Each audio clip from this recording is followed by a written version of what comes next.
Welcome to the Authentic Spiritual Journey, a weekly podcast featuring real and practical spiritual conversations from fresh perspectives here on the Experience of the Soul podcast channel. Today, episode 267, Specialized Counseling Honoring People. And now your host, Reverend Cynthia Alice Anderson. Hello and welcome to the Authentic Spiritual Journey. My name is Cynthia Alice Anderson. I'm the host. I'm here today in 818 Studios with my producer. Good morning, everybody. This is Dave Croft. Thank you so much for joining us for another episode of the Authentic Spiritual Journey. As always, I want to welcome you to a brand new week. Hope you had a great weekend, and I just trust and know that the universe has amazing plans just for you. Just Boom, for you. baby. I Just believe say it, Dave. I The do universe it. has amazing plans. It's funny because I was just listening to that show this morning about universal support, and I'll be honest, I inspired myself this morning. And because, when I sit down to do those things, I kind of go into this different mode. And it's like, it is kind of like listening to somebody else. I was like, these are just spiritual principles that I need to make it through the day. You know what I'm saying? This is like the deal. Yeah, you have delivery mode and then you have receiving mode. And so when you're giving the talk, you're in delivery mode, but then later, past you knew that future you was going to need to hear that. Yeah, I like the whole parallel universe idea too. Yeah. Yep. I think I watched a little too much of The Flash. Oh, yeah. Maybe a little too comic book movies, but yeah, it's time is non-linear to the universe. Time is non-linear, right. Well, and speaking of time being non-linear, we have a couple of guests with us today, and it seems like it was yesterday that I was with them. Yeah, I've talked about a lot. Speaking in Pennsylvania, we promoted it and said a lot about it. And the interesting thing is that I believe so strongly in the work the organizations are doing where I spoke. I spoke for Abilities Behavioral Health and also for Dignity Inc. And so today we have both the clinical director of Dignity Inc. and the CEO with us. So you two, welcome. Becky and Kelly, thank you so much for joining us on the show today. Thank you for having us. Thanks for having us. Yeah, this is awesome. So Becky, where are you joining us from?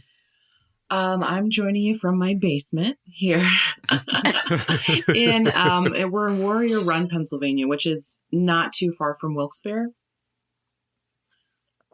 Right. And that's where I spoke when I was there. Right. Yep. Right. Yep. Mm-hmm. And Kelly, what about you? I am joining you from my car in Oliphant, Pennsylvania, which is a little bit north from Scranton. Yeah, nice. Well, you guys do really great work, and as always, we love having guests on the show, and we love having people that are doing great work in the community. And as a podcast, the show is called Authentic Spiritual Journey, and we often like to hear a little bit about how you got to where you are. But in this case, I do want to say, Becky, if you don't mind, to say just a little bit about what dignity is to give our listeners an idea, because, they only know I spoke there. They don't really know the great work you guys are doing and how it's impacting lives. So tell us just a little bit about, Dignity Inc. and how it's serving folks. Sure. So Dignity Inc., we're a small outpatient counseling center. We were founded technically in 2019. And as we were starting to incorporate, the pandemic happened. So we feel like we're still sort of getting started. I bet. Yeah. And so one of our main missions is to provide therapy and other mental health services to folks in our communities who can't typically afford it. There's a very large gap between the folks who are sort of supported, by medical assistance, and the folks who have adequate private health insurance and can afford therapy, typically. And then there's the folks in that middle, in that gap, who just, are struggling not only financially, but also, of course, at this point in time with post-pandemic depression, anxiety, economic issues, and, and they're sort of falling through a gap right now. So our main goal is to find those people and to help them. I think that's interesting, and that you're saying that. And I had been on your Facebook page recently where it said there was a chart, and it was like the number one reason people don't get mental health counseling is fear of reaching out. Number two reason was financial. Right. And often I would say the financial issue is one of the reasons people are afraid to reach out, because they say, well, if I reach out, and what if I can't afford it? Right, exactly. And we see that a lot. We had someone reach out to us who did have insurance, and their insurance was, the deductible was so high, it was thousands of dollars. So this person who, was expecting to be able to be supported, was put in a position where it just was not possible. And Right. And a lot of the time, it seems as though we sort of hope that therapists will be able to, kind of take that on and, offer sliding scales or those kind of things. And that still only hits a very small amount of the population, and can cause additional stressors then for the therapist. So, if we can cover some of that, and we do look to public funding for some of that to provide a cushion. But that way we can also support our therapists and keep them going and keep them energized, and not so much having to worry about shouldering the costs themselves. Oh, yeah, exactly. And, it's one of the few careers where people expect you to charge less based on what people can pay. Right. If you're a business person, you go to the office and you're paid for your time. And mental health counseling is, supports somebody's entire life. And it is a lot to expect the counselor to adjust all of their rates. And so I love that you guys are trying to meet in the middle, really for both the client and the therapist. And I love your website where it says specialized counseling honoring people. And I feel like it's honoring both sides, both the therapist and the client. And, a therapist is more easily help a client if they're also not concerned with a financial pressure about being able to be present. And Kelly, as a clinical director, I'm sure, you're working a lot with this and you're seeing this firsthand. Tell us a little bit about, your journey with this and where you're at in this process. Well, as a therapist, it's very difficult to say no to people. Yeah. And I constantly feel like I'm stuck in a spot where I have to support my family, but I also want to support these individuals. So it's very difficult to find that fine line of who, essentially you're turning people away at times because you just can't do it, which is unfair. And then there's other times where you get invested in somebody and something comes back and their insurance doesn't cover in the region that I'm, providing services in. And then I'm already invested. So then I feel stuck. And I don't want to not help that person at the same time. And I feel like everybody in our office is kind of stuck in that position as well, because as social workers, as therapists, we're, supposed to help people, but at the same time, that also puts a burden on our financial lives and our families. So true. So true. And you have several therapists working with you there, right? Yes, we do. Well, and one of the reasons I wanted to have you both on the show is I think, the basic person who has healthcare may never even consider this, but so many of our listeners are engaged in their spiritual journey at a deep level, and they're doing both spiritual work and psychological, which is, of course, what we recommend, because some things are, we're trying to break out of to move forward on our journey are patterning and conditioning from how we were raised, from our family of origin. It's good old, family systems issues.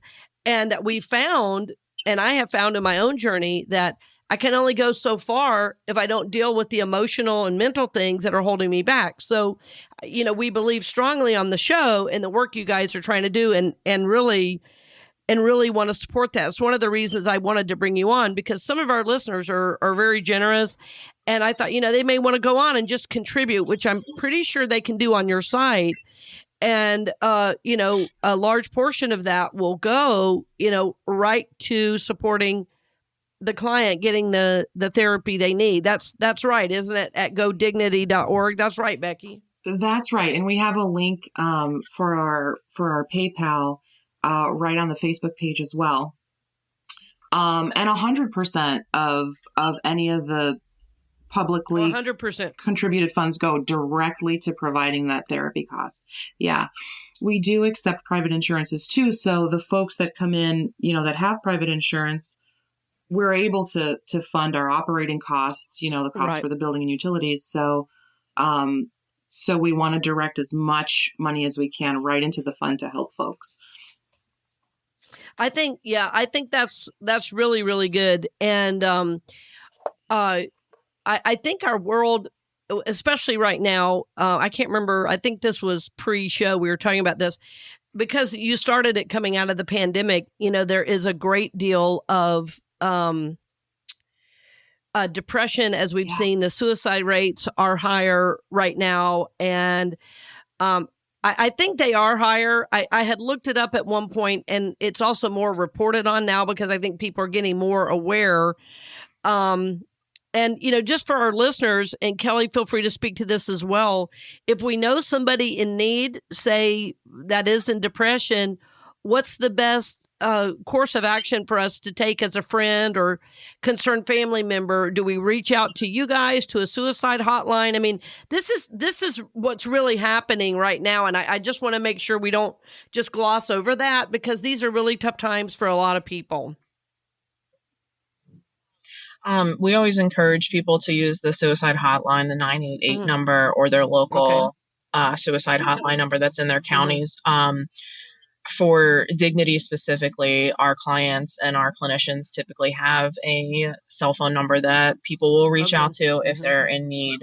And I always think that when I take my therapist hat off and I have friends that are going through this, I think the best thing is just being there, because sometimes people don't necessarily want somebody to respond. And I think that's why also people get nervous to call therapists, and they just want to vent and not hypothetically be sent to the hospital, and they just have to get their emotions out.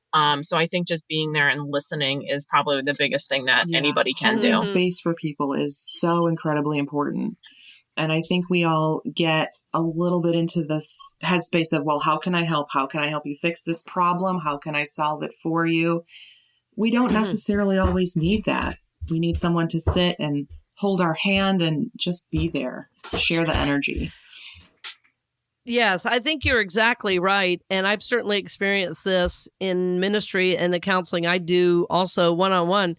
And, I was thinking as we were talking about this, because the work is so important, and I think anybody who goes into counseling in the mental health field, as you guys have, you have a deep, deep caring for people, and you want, the best for them. You're seeking to support them.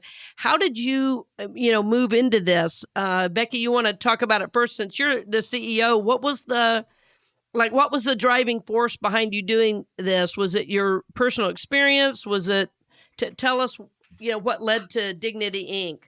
So I call myself a gap filler.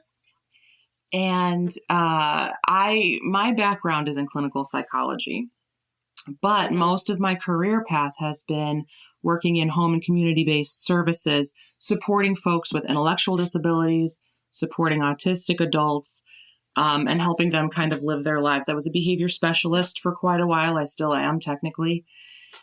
And that's how I met Kelly.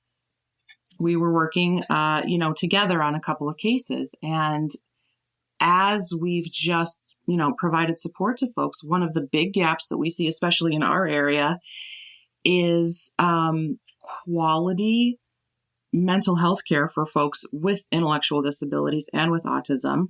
There are specialized populations of people who require more training and specialization from their therapist to be able to, receive effective treatment.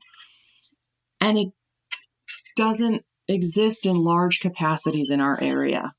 So, it just sort of becomes a Band-Aid. So when, we were talking about that a lot and trying to figure out how we ourselves could fix that, and Dignity was born essentially from that. So that's beautiful. Still our background and still the populations that I particularly like to work with the most. But, going through the pandemic and everything, we realized that there are so many more gaps now that we could try to fill. Yes, exactly. Very, very true. And Kelly, any thoughts on that, on your journey to this and just mental health in general? What was your driving force in coming into this career and this path with Becky? Well, Becky and I floated around each other for years. I think our paths just never actually crossed until a couple years ago. But I feel the same way as Becky does with that gap. I think when I first started into this field, honestly, the prison population was what pushed me, because there's a gap from people that are released from prison and then there's nothing and they're just expected to go out into our world again and there's no services to support them. So that was my initial drive. And then I fell in love with behavior at some point in my internship, and I specialize in dual diagnosis for intellectual disabilities, and I just fell in love with that population. And like Becky said, there's a huge gap with quality services there, and I feel like the mental health clinics that are in our area, it's you have to do A, B, C, and there's no support and there's no that person-centered approach. They completely dismiss that at that level. And Becky's view, Dignity's view of everything made me want to come on board, because it's not just that one approach. We can use different things, and it's just well-rounded and better, and you don't get burnt out as quick because you're doing something that you actually love and you're being supported by people that love it as well. Exactly. Well, when I was there with you all, the creative energy in the room was pretty amazing. And, I was there talking on intention, right? And people had, really interesting and creative ways of applying the teaching pretty much right away. And it was obvious that I was in a room full of what I like to call cultural creatives. They're people who think outside the box, and they're helping people you guys are helping people who think outside the box. And frankly, there is no box, right? But you know what I mean? They're people that don't fit a norm. And so therefore the therapists that you have, the direct care staff, are going to be people who are, able to flow and shift with that, but still provide help and support. And I know what you mean, Kelly, that traditionally there's a cookie cutter approach to this, and it leaves so many people out. And I think that's what touched me about the work you guys were doing, is it's such a, you tailor your approach client by client, like a client by client basis, it seemed from my time there. Yeah, I definitely feel like we do. I don't even, I can't even not say that we don't. It's just a whole different way to work with people. And I feel like the individuals that we work with are more relaxed because of that. And when they walk in, especially at Dignity, I can't tell you how many people walk in and they're like, wow, this is nice and relaxing and calming in here. And it's different than the other clinics that you walk into. And it's just a whole different ballgame. I think it's funny that that's unusual that you would walk into, right? Right. It definitely should be the norm. There should be no reason why cozy and comfortable and relaxing is not the typical therapeutic clinic's approach. Yes, you're absolutely right. Well, and again, I think it's your own journey that's informing that, because who would want to walk in somewhere where they didn't feel comfortable and welcome? I mean, it's kind of a no-brainer, but so often, the clinical approach is very sterile and removed and medical. Nobody, I don't think, feels necessarily warm and fuzzy when they walk into that environment. And it's interesting that that has traditionally, been the norm. Well, and I think, Becky, what you've created, and Kelly, I know you're very much part of it in being the clinical director, is, it's more a feeling of family and home rather than, we're going to pick at your mind. It's like we're going to teach you to, think differently, think better, and make life better for yourself. And so, it is from your heart and soul. I can tell that, you're doing the work. And as both of you were talking, I had the question, how are you taking care of yourselves? Because I know when you're the type to give and give and give, and Becky, I know you a little bit better, of course, than Kelly, but, when you're working with, people that are developmentally challenged or, and they're underinsured or uninsured, you're already helping a population that's basically ignored and underserved.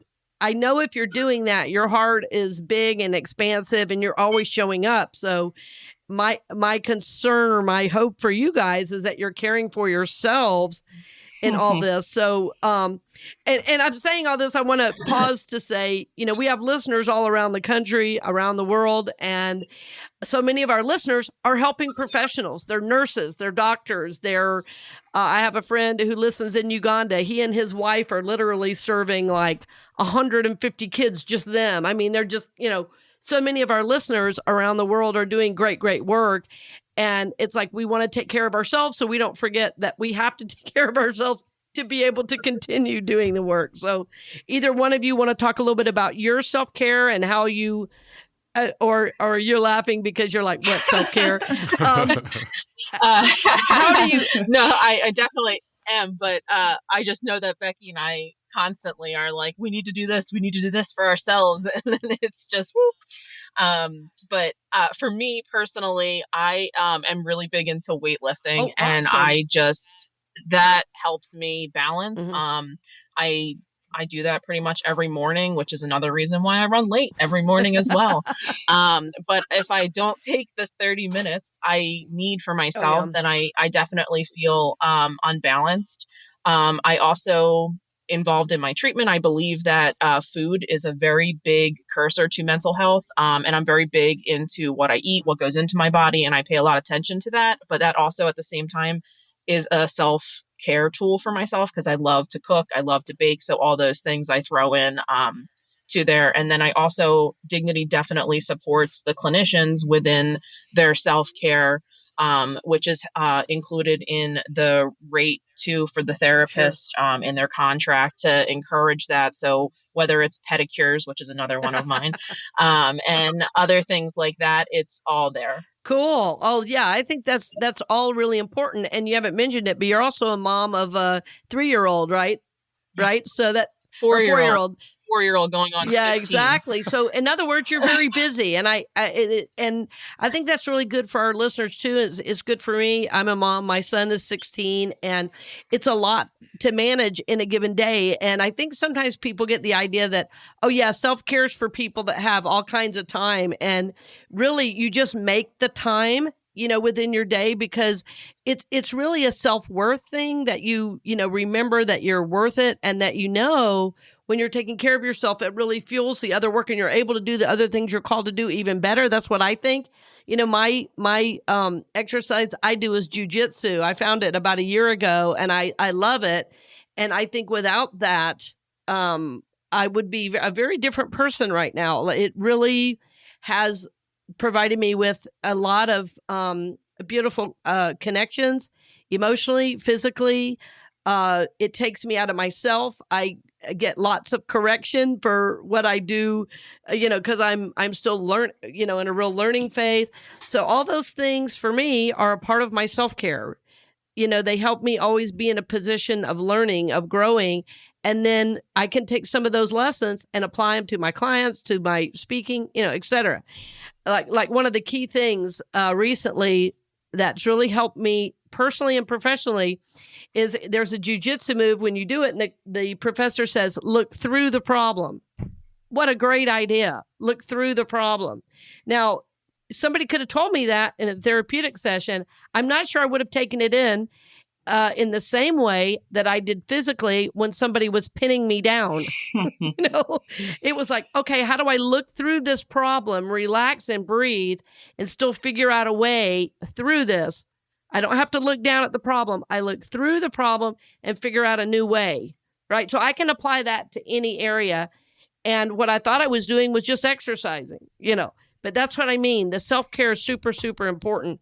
And Becky, what about for you? Anything you would share about your self-care? How you, because it's a journey to self-care, right? It's not like any of us do it perfectly. It's a complete journey. And I feel like there's a lot of learning that goes into it because as helpers, we're all very quick to drop that. That becomes low priority.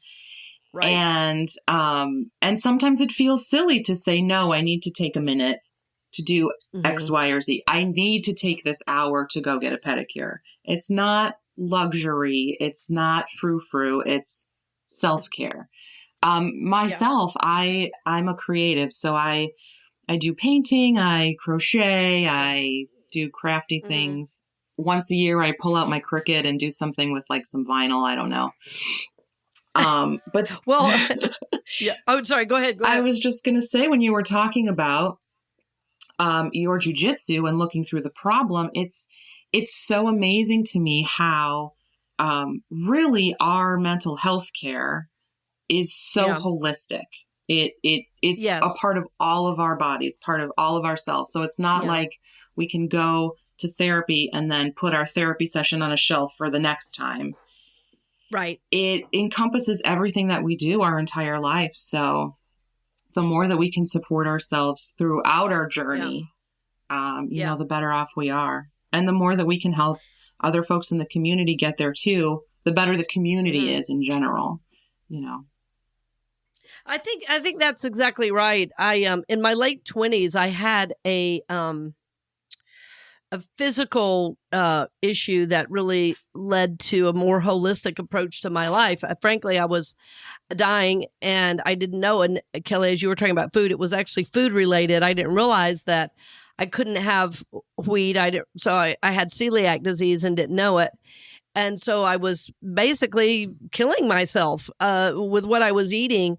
And as I, kind of came through that journey to the other side, what happened was like this, a development of myself. It wasn't just about food. It was about listening to my body. Well, what was my body telling me? It was about, learning to put better things in and noticing as I put better things in, I felt better. Well, then that was about the time my spiritual journey took a new turn and I found myself called into ministry, so it was like one thing after another.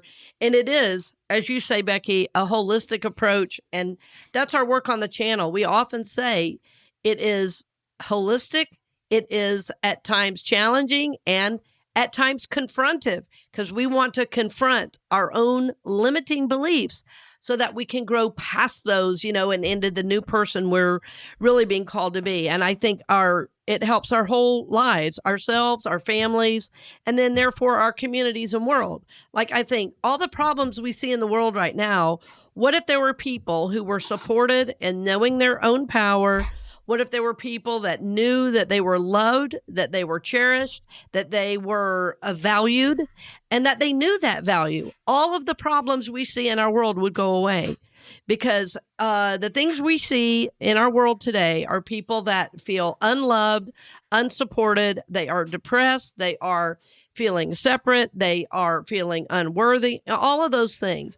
So it's why I had you on, because I do believe that the spiritual journey that I help people with, the mental health journey you're helping people with, this is all a key to a more healthy society and, frankly, happier society. And that the focus then is not just on money and what can we get, but in fact, who can we be? And that's what I think we're really called to, a higher beingness. So I thank you both for being on the show today. I want to also do a shout out, because we had realized recently that we have people all over the world, and I have some dear friends in Rowlett, Texas. So reaching out to you guys, Susan and Doug, love you guys. And I love that you're sharing the show with friends and family. So thank you for listening. And also, Dave, Canada. We have some listeners in Saskatchewan, Canada, right? Yep, Regina, Saskatchewan. Thank you. Thank you so much for watching or listening to the podcast. Really do appreciate you. Yeah. And if you haven't yet subscribed, registered, and all those things where you can, please do. I've not made a big deal about YouTube, but because most of you listen and don't watch, but would love to have you subscribe on YouTube, so that way you get a notification anytime a video, goes up, or even an ad about future courses or coaching. We'd love to have you be a part of that. And we also want to especially thank Becky and Kelly for coming on the show with Dignity Inc. I just appreciate all the great work you're doing. I love, again, specialized counseling, helping people, and we wish you well on your journey. Thank you for joining us. And I want to mention that in the show notes, we have information if people do want to donate to your organization, and any donations that come in through the podcast this month, 10% will go back to your organization for me. So if anybody gives to the podcast this month, it will go back to you, 10%. And if anybody would like to give directly to you, they can go to godignity.org, or they can go to your Facebook page, which is what, Becky, I forgot. I know it's in the show notes, but feel free to say what that is. It's facebook.com/Dignity Inc. 22. Dignity Inc. 22. Okay, very, very good. All right, dear friends, thank you for joining us. And as always, to our listeners, we are grateful. We are blessed for all your support. We are honored to support your journey. And we look forward to seeing you next week. Blessings on the journey, dear friends. We hope you've enjoyed this episode of The Authentic Spiritual Journey here on the Experience of the Soul podcast channel. This channel is made possible because of listeners just like you. If you would like to support the channel with your tax-deductible contribution on an ongoing basis or through a one-time gift, head over to experienceofthesoul.com/support. The Authentic Spiritual Journey is copyright 2023, Cynthia Alice Anderson, all rights reserved. Our theme music is composed by Dave Croft and used with permission from RR Hot Publishing. The Experience of the Soul podcast channel is a production of 818 Studios.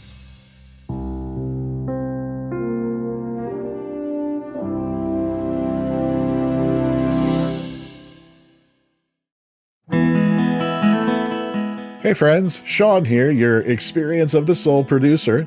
I want to take a moment to tell you about something truly exciting. The SoulWorks online community, created by your host, Cynthia Alice Anderson, and available on the Mighty Networks app. If you're looking for a place where you can explore your spiritual path, connect with others, and grow in a meaningful way, then this is for you. SoulWorks is so much more than an online community. It's a safe, inclusive space for spiritual exploration, self-discovery, and personal transformation. Inside the community, you'll find everything from uplifting spiritual studies to soul-centered growth practices, meditations, affirmations, and so much more. It's a space where you'll always be supported and never judged. The best part, membership is free. You'll have access to powerful resources, inspiring content, and a supportive group of like-minded people who are all on their own unique spiritual journeys. And if you're ready to dive deeper, there are premium options available to enhance your experience with a live Monday night talk series and extended, deeper meditations. If you're seeking a place to connect, grow, and nurture your soul, we would love to have you join us in the SoulWorks community and see where this journey can take you. Visit my.soulworkscommunity.com today.